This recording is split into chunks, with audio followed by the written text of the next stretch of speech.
අයිබෝන් travel hacks විත් ජෙසි අපි අපේ පළවෙනි වීඩියෝ එක තමයි මේ ඔබට ගේන්නේ.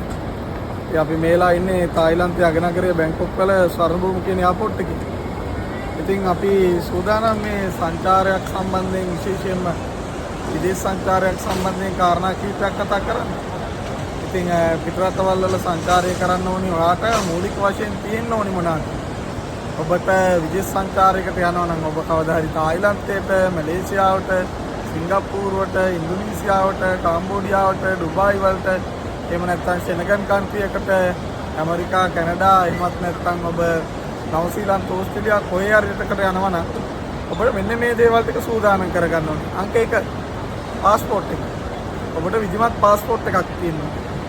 මේ තියෙන්නේ ලංකාවේ රජය අලුතෙන් නිකුත් කරපු පාස්පෝර්ට් එක. ඉතින් මේ පාස්පෝර්ට් එක විතරක් තිබිලා හරියන්නේ නැහැ. මේකේ ඔබට all countries සියලුම රටවල් වල බලපත්‍රය තියෙනවා.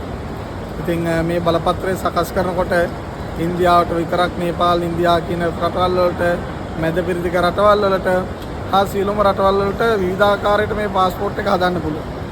ඉතින් මෙන්න මේ පාස්පෝර්ට් එක ඔබ හදා ගන්න ඕනේ.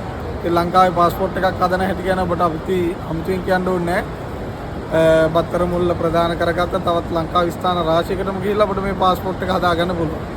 ඔබ යම්කිසි රටකට යනවා නම් ඒ රටට ඇතුල් වෙන්න ඔබට මේ කියන පාස්පෝර්ට් එකට අදාළව චොප් කිරීමක් කරන්න ඕනේ.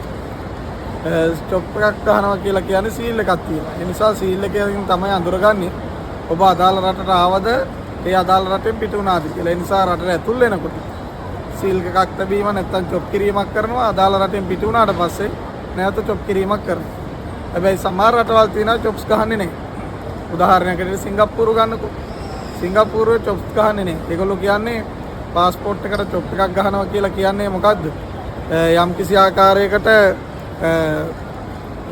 ගහක් කපන්න වෙනවා කියලා තමයි ඒගොල්ලෝ කියන්නේ. මම වතාවක් ඇහුවා ඒගොල්ලන්ගේ ඉමිග්‍රේෂන් එකෙන් ඇයි ඔයගොල්ලෝ චොප්ස් කරන්නේ නැත්තේ කියලා. ඒතර ඒගොල්ලෝ මට දුන්න උත්තරේ තමයි චොප් එකක් ගහනවා කියලා කියන්නේ ගහක් කපනවා කියන එක. ඒ නිසා ඒගොල්ලෝ එකෝ ෆ්‍රෙන්ඩ්ලි හින්දා ගහන්නේ එහෙම කරන්නේ නැහැ කියලා. ඉතින් බොහෝ රටවල් සීල් එක ස්ටාම්ප් එක තැබීම සිද්ධ කරනවා. නිසා ඔබට මේ පාස්පෝර්ට් එක අනිවාර්යයෙන්ම ළඟ තියෙන්න ඕනේ. දෙවෙනි කාරණාව තමයි ඔබට අනිවාර්යයෙන්ම වීසා එකක් තියෙනවා. ඉතින් වීසා ගැන කතා කරද්දී විවිධ රටවල් විවිධ වීසා වලට වර්ග කරන්න පුළුවන්. සමහර රටවල් තියෙනවා ඒ රටවල් ඔන්න අරයිවල් වීසා. සමහර රටවල් තියෙනවා වීසා ෆ්‍රී. සමහර රටවල් තියෙනවා වීසා ගන්න ඕනේ. දැන් උදාහරණයක් ඇරෙන්න අපි යන රටවල් වලින් සිංගප්පූරු වගේ රටක් ගත්තොත් ඒ රටට වීසා අවශ්‍ය වෙන්නේ නැහැ. ඔබ පාස්පෝර්ට් එක අරගත්තා, ඔබ ගුවන් ටිකට් පතක් දාගත්තා, කෙලින්ම සිංගප්පූරුවට ගියා. සිංගප්පූරුවට ඇතුල් වුණා. සිංගප්පූරුවට ඇතුල් වෙලා මොනා කළාද? ඔබ ඒ රටේ ඇතුළට ගියා. වීසා අවශ්‍ය වෙන්නේ නැහැ. එතකොට තායිලන්තය වගේ රටවල් ගත්තොත් ඒ රටටත් එහෙමයි. වීසා අවශ්‍ය වෙන්නේ නැහැ. මේ මෑත කාලේ ඉඳලා ඔබ පාස්පෝර්ට් එක අරගෙන ටිකට් එකක් දාගෙන ආවා. ඇතුළත් වීමේ පත්‍රිකාවක් තියෙනවා. ඒ පත්‍රිකාව පුරවන්න ඕනේ. ඔබට රටට ඇතුල් වෙන්න පුළුවන්. හැබැයි මැලේසියාව වගේ ගත්තොත් E-වීසා. E-වීසා කියලා කියන්නේ අපි ඔන්ලයින් ඇප්ලයි කරලා වීසා එකක් ගන්න ඕනේ. තවත් සමහර රටවල් තියෙනවා ස්ටිකර් වීසා. දැන් ඉන්දියාව වගේ රටකට ලබා ගන්න පුළුවන් E-වීසා එකක්. වෙනුවට ස්ටිකර් වීසා එක. ඒක අපි එම්බසි එකට ඩොකියුමන්ට් සබ්මිට් කරලා එම්බසි එකෙන් තමයි අපිට වීසා එක නිකුත් කරන්නේ. එහෙනම් මම කාරණා දෙකක් ඔබට කිව්වා. අංක 1 පාස්පෝර්ට් එකක් තියෙන්න ඕනේ. 2 වීසා එකක් තියෙන්න ඕනේ. ඉතින් ඔබ ඒ රට යන්න කලින් වීසා ගහන්න ඕනද නැද්ද කියන එක දැනගන්න. තුන්වෙනි කාරණාව තමයි ඔබට හොටෙල් ඇකොමඩේෂන් එක. ඔබට නතර වෙන්න නවාතැන් තැනක් තියෙනවා. ඒක හෝටලයක් වෙන්න පුළුවන්, එහෙම නැත්නම් තානායමක් වෙන්න පුළුවන්, එහෙම නැත්නම් ඒක හොස්ටල් එකක් වෙන්න පුළුවන්, ඥාතියෙකුගේ තැනක වෙන්න පුළුවන්. එහෙමත් නැත්නම් ඔබ වෙනත් ස්ථානයක නතර වෙන්න පුළුවන්. ඉතින් ඇකොමඩේෂන් එක ඕනි. සමහර වෙලාවට රටකට ඇතුල් වෙනකොට ඉමිග්‍රේෂන් එකෙන් අහනවා ඔයා කොහෙද ඇකොමඩේට් කරන්නේ නතර වෙන්න නවාතැන් ගන්න. ඒ වෙලාවට ඔබට අනිවාර්යෙන් ඇකොමඩේෂන් ප්‍රූව් කරන්න ඔප්පු කරන්න පුළුවන් ඉන්නවා. හොටෙල් එකකට යනවා නම් හොටෙල් වවුචර් එක ඔබට ඉදිරිපත් වෙනවා. ඉතින් ඔබ අපි තුමු ඩුබායි වලට යනවා කියලා දවස් 5ක්. ඩුබායි වලට යනවා නම් ඔබට දවස් 5ක් නතර වෙන්න තැනක් තියෙන්න ඕනේ හොටලයක්. ඔබ සිංගප්පූරු යනවද, මැලේසියා යනවද, කොයි රටකට ගියත් ඔබට හොටෙල් ඇකොමඩේෂන් එක තියෙන්න ඕනේ. ඒකට කාරණා තුනක් තියෙනවා. ඔබ විදේශ රටකට යනවා නම් පාස්පෝර්ට් එක හදාගන්න, ඒ රටේ වීසා එක මොන වගේද කියලා දැනගන්න, නතර වෙන තැනක් හොයාගන්න. අංක 4 ග්‍රවුන්ඩ් පැකේජ් එකක් තියෙනවා. ග්‍රවුන්ඩ් පැකේජ් එකක් කියලා කියන්නේ ඔබ ඒ කාලපරාසයේදී මොනවාද ඒ රටේදී කරන්නේ. දැන් අපි හිතමු ඔබ යනවා මැලේසියාවේ සංචාරයකට. ඒතර ඔබ මැලේසියාවේ ඉන්නවා දවස් 5ක්.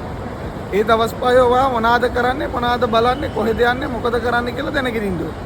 ඒකට අපි කියන්නේ ග්‍රවුන්ඩ් හැන්ඩ්ලින් නැත්නම් ග්‍රවුන්ඩ් පැකේජ් එකක් කියලා. එතකොට ඔයා යනවා ඇති මැලේසියාවේ ජෙන්ටින් හයිලන්ඩ් බලන්න. සන්වේ ලැගූන් එකට යනවා වෙන්නේ. එහෙම නැත්නම් ඔයා මැලේසියාවේ සිටි ටුවර් එක නගර චාරිකාව කරනවා වෙන්න පුළුවන්. එතකොට මේ පැකේජ් එක අපි දැනගෙන ඉන්න ඕනේ. ඒක එක්ක ඔයාට තනියෙන් හදා ගන්න පුළුවන්. එහෙම නැත්නම් මොනවාද? ඔයාට සංචාරක නියෝජිතෙක් ට්‍රැවල් ඒජන්සියක් ට්‍රැවල් ඒජන්ට් කෙනෙක් කරහා ගන්නත් පුළුවන්. ඉතින් ඒකත් ඉතා වැදගත්. ඉතින් මේ කාරණා හතර ගැන අපි වෙන වෙනම ඉස්සරහට කියනවා. දැනට අපි මේ පළවෙනි අවස්ථාවේදී ඔයගලන්ට මතක් කරන්නේ මෙන්න මේ මූලික කාරණා හතර ඔබ ගාව තියෙන්න ඕනේ කියලා. තව ගොඩක් තියෙනවා. මේ හතර ඔබට මූලික වශයෙන් වැදගත්. ඉතින් අපි අපේ ඉදිරි වැඩසටහන් වලදී මේ වගේ විවිධ දේවල් පුංචි අලගිය මුලදී දැන් පොඩි කාරණා ඔබට කියන්න සූදානම් ඉන්නවා. එහෙනම් අපි ඉස්සරහා තවත් වැඩසටහනකදී හමු වෙමු. ජය වෙනවා.